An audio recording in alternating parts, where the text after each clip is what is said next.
정말 미혹의 시대입니다. 거짓과 속임수가 판을 치고 있는 데죠. 코로나 팬데믹은 그것을 폭발적으로 폭증을 시켰습니다. 이건 북한 선교라는 영역도 마찬가지인 것 같아요. 그러니까 한국의 한국뿐 아니라 한민족 전체 디아스포라 교회들도 마찬가지고요. 북한 선교에 대한 메시지, 주류적인 메시지를 들어보면은요, 대북전단금지법으로 북한의 B라도 전단도 날리지 못하는 상황이 되다 보니 지금 하는 얘기는 거의 천편일률적인 것 같습니다. 어떤 면에서는 좌파 교회라고 하는데도, 우파 교회라고 하는데도 북한 선교라는 영역은 교집합이 있어요. 북한은 형제니까 살려야 된다는 거예요. 북한은 너무나 가련한 약자이기 때문에 도와야 된다는 겁니다. 형제를 사랑해라. 약자를 도와라. 미워하지 말라는 거예요. 북한의 정권과 북한의 주민은 완전히 다른데도 불구하고 북한으로 일반화시켜버립니다. 물론 이런 메시지들을 전하는 사람들은요, 때로는 우파교회, 보수교회, 그런 단체나 사람들에게 우파적인 언어, 보수적인 언어를 사용하기도 합니다.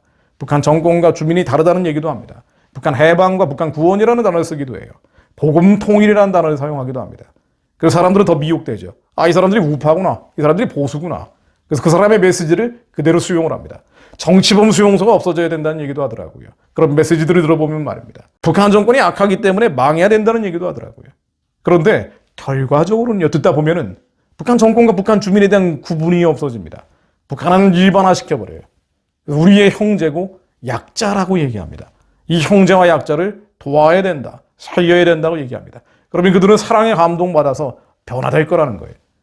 그리고 그런 메시지들은 또 강조하는 것이 남한의 창고라고 있는 악에 대한 얘기입니다. 남한도 할 말 없다는 거예요. 남한 교회도 썩을 대로 썩었다는 겁니다. 그래서 양비론으로 접근하죠. 북한도 우상숭배를 하고 있지만 남한도 우상숭배하고 있다는 겁니다. 북한은 김일성 망령을 따라가고 있지만 남한은 만몬을 따라가고 있다는 겁니다. 그래서 양비론적으로 접근을 하죠.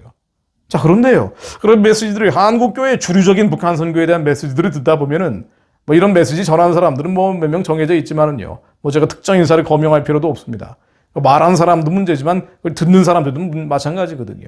근데 이런 메시지를 듣다 보면은 말이 그럴싸해요. 이 사람 보수, 우파, 아주 애국자인 것 같기도 하단 말이에요. 그런데 결론은 정권과 주민을 동일시합니다.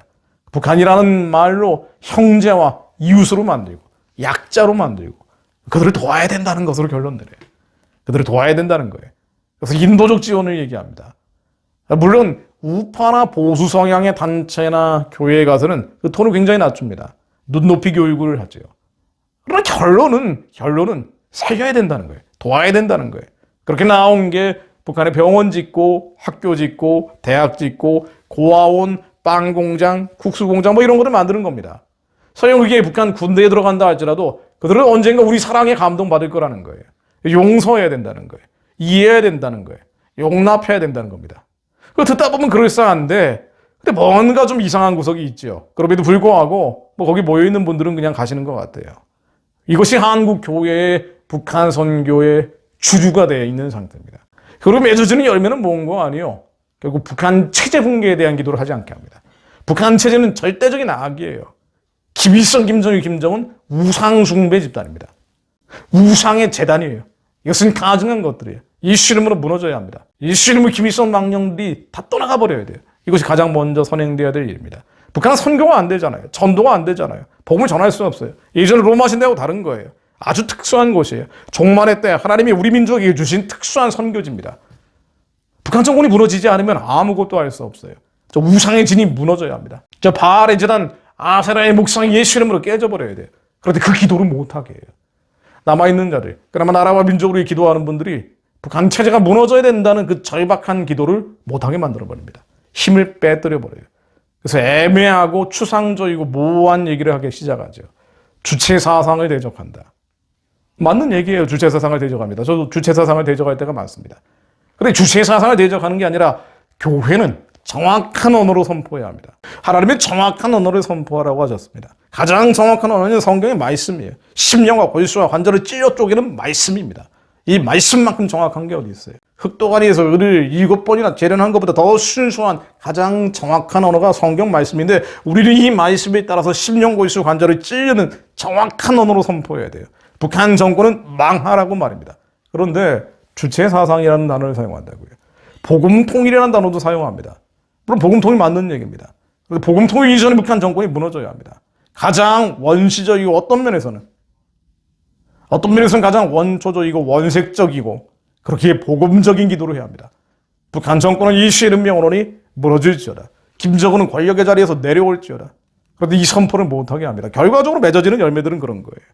코로나 시대를 거치면서 한국에 그나마 남아서 기도하는 분들도 그런 흐름 속에 빠져들어가는 것을 보게 됩니다. 안타까워요. 너무나 안타깝습니다. 그나마 남아있는 국가기도재단이 이 정도인데 그런 국가기도재단들조차 애매하고 모호한 단어를 사용하기 시작하면서 북한 정권과 북한 주민을 구분하지 않고 북한 구원, 복음 통일이라는 단어는 사용하지만 결론적으로는 북한 체제 붕괴를 위해서 이 절박한 때 대한민국까지 무너지게 생긴 이 마당에 북한 체제가 무너지기 위한 기도를 하지 않습니다. 가장 전투적으로 기도해야 되는데도 불구하고 그 전투적인 기도를 하지 않아요. 악을 털어 끝까지 미워해야 되는데도 불구하고 저 악을 미워하지 말라고 얘기합니다. 물을 타버려요. 애매하고 모호하게 물을 타버립니다. 이게 뭘까요? 이게 미혹입니다. 미혹입니다. 우리는 육신의 정욕만큼이나 안목의 정욕에 빠지기 쉽습니다. 이승의 자랑에 빠지기 쉬운 자들이에요. 우리 육을 가지고 있기 때문에. 그래서 예수님이 시험에 들지 말고 기도하라고 하셨죠. 바로 이 시험에 들지 않는 것이 육신의 정욕, 안목의 정욕, 이생의 자랑으로부터 자유로워지는 것이죠. 예수님은 40일 동안 굶주리신 뒤에 3가지 시험을 받으셨습니다. 여러분들 너무 잘 아는 예수님이 들었던 시험들, 육신의 정욕이에요. 줄이신 이에게 돌들이 떡덩이가 되게 하라고 하셨어요. 육신의 정욕입니다. 그리고 안목의 정욕을 시험받게 되죠. 눈을 미혹시키는 거예요. 성전 꼭대기 위에서 뛰어내리라고 합니다. 우리를 속이는 거예요. 속이려고 했어요. 사단은 속이는 자입니다. 거짓말하는 자예요. 우리가 눈에 보이는 것, 이것으로 속이는 거예요. 성전에서 뛰어내려라. 우리로 하여금 미혹시키려고 했습니다. 예수님으로 하여금 미혹시키려고 했어요. 예수님으로 하여금 미혹시키려고 했습니다. 그리고 이승의 자랑을 또 시험하죠. 천하만국을 보여주면서 이 영광을 다 주겠다고 얘기합니다.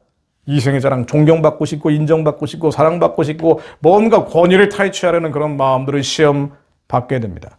그리고 예수님이 이 모든 시험에서 이기신 분이죠. 그러나 우리가 이 시험에 넘어가는 이유는요. 시험에 들지 않게 하옵시고 라고 기도함에도 불구하고 시험에 그렇게 쉽게 넘어가는 이유는요.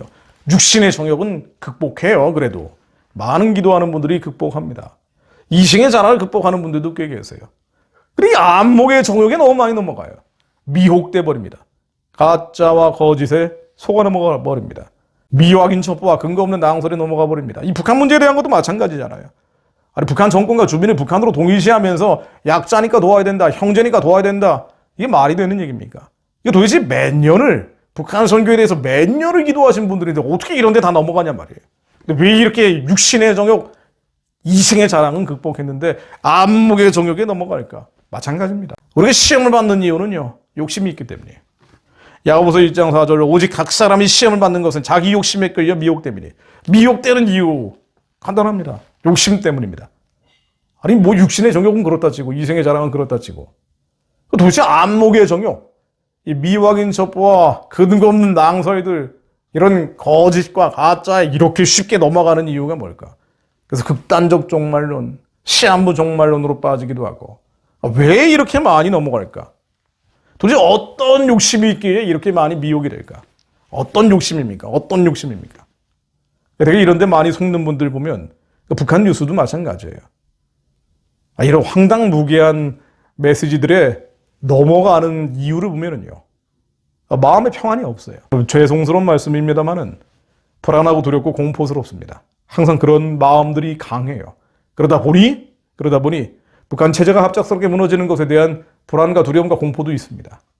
북한 정권이 갑자기 무너지는 것에 대한 겁이 나는 거예요. 그래서 그 기도는 잠시 제껴놓고 김정은의 회개를 위해서 기도한다든가 엉뚱한 기도들이 나오는 거예요.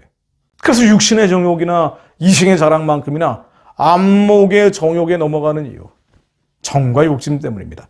우리 안에 욕심에 이끌려서 넘어가는 거예요. 어떻게 해야 안 넘어갑니까? 어떻게 해야 안 넘어가는 거예요? 결론은 간단합니다. 말씀으로 돌아가는 것밖에 없습니다. 예수님도 말씀으로 사단과 싸워 이기셨어요. 우리가 싸울 수 있는 무기는 말씀입니다. 에베소서 6장 11, 12절로 우리의 씨름이 혈과 육에 대한 게 아니라고 나오잖아요. 보이지 않는 것들과의 싸움이에요. 정사, 권세, 어둠의 세상 주관자, 하늘이나 악의 영들을 상대하는 겁니다. 보이지 않는 것들과 싸우는 거예요. 그런데 하나님의 전신갑주를 입으라고 말씀하셨죠. 하나님의 전신갑주. 하나님의 전신갑주를 입어라. 마귀의 계기를 너희 대적하기 위하여 하나님의 전신갑주를 입어라. 이 전신갑주, 갑주는 갑옷 아닙니까? 지위의 허리띠, 의의 흉배, 평안의 복음에 예비한 신, 믿음의 방패, 구원의 투구 모두 다 방어용 무기들이에요. 유일한 공격용 무기들. 사단의 머리를 칙 밟아버리는 것. 미혹과 거짓과 속임수, 우리 안에 이 속아버리는 미혹과 거짓과 속임수, 그 뿌리가 되는 밥이 되는 정과 욕심들 밟아버릴 수 있는 유일한 이름은 성령의 검, 곧 하나님의 말씀을 가져라. 하나님의 말씀 외에는 없습니다. 하나님의 말씀만이 싸워 이길 수 있는 우리의 무기예요. 하나님의 말씀을 가져라. 그래서 예수님도 말씀하셨죠. 사단아 물려가라. 사단아 물려가라. 하나님의 말씀을 가지고 승리하셨습니다. 기록되었으되 주 너의 하나님께 경배하고 다만 그를 섬기라 하였느니라. 하나님의 말씀으로 다 싸움을 이기셨어요. 우리가 말씀을 종일종일로 읊조려야 되는 이유가 여기 있습니다. 속지 않기 위해서. 우리가 미혹되지 않기 위해서. 어떻게 하나하나 제가 설명해 드릴 수가 있습니까? 정말 저한테 문의하시는 분들이 너무 많죠. 어떻게 하나하나 우리가 미혹되지 않도록 이것은 사실이고 이것은 사실이 아닙니까? 라고 제가 설명해 드릴 수가 있냔 말이에요. 많은 시간을 들여서 여러분들 어떻게 공부하실 수 있습니까? 2008년에 미국산 쇠고기가 광우병 걸린다. 이거 먹으면 다 광우병 걸린다. 설명했어요. 천안함 때 그거 북한이 한 게 맞습니다. 속지 마십시오. 박근혜 대통령 탄핵 때 속지 마십시오. 지금은 또 얼마나 많이 속고 있습니까? 얼마나 많이 미혹되고 있어요. 이 북한 뉴스도 마찬가지잖아요. 어떻게 북한이 우리의 형제고 우리의 약한 이웃이기 때문에 도와야 된다. 어떻게 이런 데 다 속아 넘어가냔 말이에요. 보수 우파. 그래도 저렇게 기도하시는 분들인데. 왜 그럴까? 왜 그럴까? 성령의 검, 곧 말씀으로 싸우지 않았기 때문입니다. 우리 안에 거짓과 속임수, 이 미혹, 속아 넘어가게 하는 불안과 두려움과 공포, 그 밥이 되는 추악하도록 약한 영들의 밥이 되는 우리 안에 불안한 것들, 이 더러운 것들, 추잡한 것들, 하나님의 말씀으로 하나님의 아들이 나타나신 것은 이 죄를 멸하기 위함이거든요. 이 죄는 면허이 다 떠나갈지어다. 우리가 하나님의 말씀으로 성령의 검으로 싸워 이겨야 돼요. 우리 싸워야 됩니다. 하나님의 말씀을 계속 읊조리면서 싸워야 됩니다. 북한의 어둠과 우상의 천재 이 죄는 면허이 다 무너질지어다. 우리 싸워야 돼요. 끝없이 우리 안의 것들을 굴복시키며 우리 안의 흑암과 사망의 그네들을 예수의 이름으로 다 걷어내버리고 북한 이 민족을 짙게 누르고 있는 저 어둠과 흑암의 진들, 저 흑암과 사망의 그늘들 예수의 이름으로 다 깨어질지어다.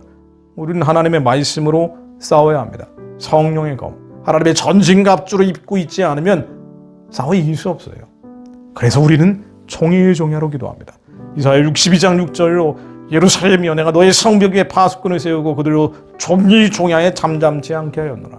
파수꾼은 종이 종야에 잠잠치 않는 자들입니다. 뭘 잠잠치 않는 거예요? 너희 여호와로 기억하시게 하는 자들아, 기억하시게 하는 자들아, 주님 기억해 주십시오. 하나님의 말씀으로 완전하신 말씀으로 기도하는 자들입니다. 종이 종야로 기도합니다. 너희는 쉬지 말래요. 또 여호와께서 예루살렘을 세워 찬송을 받게 하시기까지 그로 쉬지 못하시게 하라. 주님으로 하여금 쉬지 못하시도록 하나님의 말씀, 주님 말씀하셨잖아요. 주님 말씀하지 않으셨습니까? 악인의 뿌리 꺾어지고 의인의 뿌리 세워주신다고 하나님 말씀하지 않으셨습니까? 하나님이 말씀을 기억해 주십시오. 한반도 위에 악인의 뿌리 꺾어지게 하시고 의인의 뿌리 세워지게 하옵소서. 조기종야로 우리는 완전하신 하나님의 말씀을 읊조리며 기도합니다. 하나님 말씀으로 한반도 위에 역사해 주옵소서. 하나님 한반도 위에 말씀으로 역사해 주옵소서. 우상의 세력들, 예수 그리스도와 베리알이 함께할 수 없는데 함께하고 있는 이 미혹에 들린 한국교회 지도자들, 하나님 그들에게 지혜와 계시의 신을 부어주시어 하나님 그들이 신선한 기름이 부어지게 하시어 빛과 어둠을 나누게 하시고 어둠을 저주하게 하시며 북한의 우상 숭배의 진을 예수의 이름으로 깨버리는 자들이 되게 하옵소서. 예수 그리스도의 명으로 이 북한의 우상 숭배의 진은 깨어질지어다. 하나님 남은 자들이 영적으로 걸게하게 하옵소서. 민중동기가 아니라 민중의 혁명이 아니라 예수의 혁명이 일어나게 하옵소서. 우리 가운데 심령의 혁명이 일어나게 하옵소서. 말씀의 혁명이 일어나게 하옵소서. 이 말씀의 강물이 평양을 지나 예루살렘까지 흘러가게 하옵소서. 하나님 저희가 그 앞에서 조위종야로 파수꾼처럼 주님의 말씀을 읊조리며 주님으로 하여금 쉬지 않으시도록 기도하는 자들이 되게 하옵소서. 2,500만 북한의 가련한 동족들을 하루빨리 해방시키고 구원하여 주시고 북한 정권이 속히 무너지게 하시어 선교의 길이 열리게 하시고 저 땅에 하나님의 성전이 세워지게 하시며 학교가 세워지게 하시고 하나님 23만 명의 지하 기독교인들 살려내서 그들과 함께 초원으로 데리고 복음 전하는 저희들이 되게 하옵소서. 예수 그리스도 이름으로 기도드립니다. 아멘.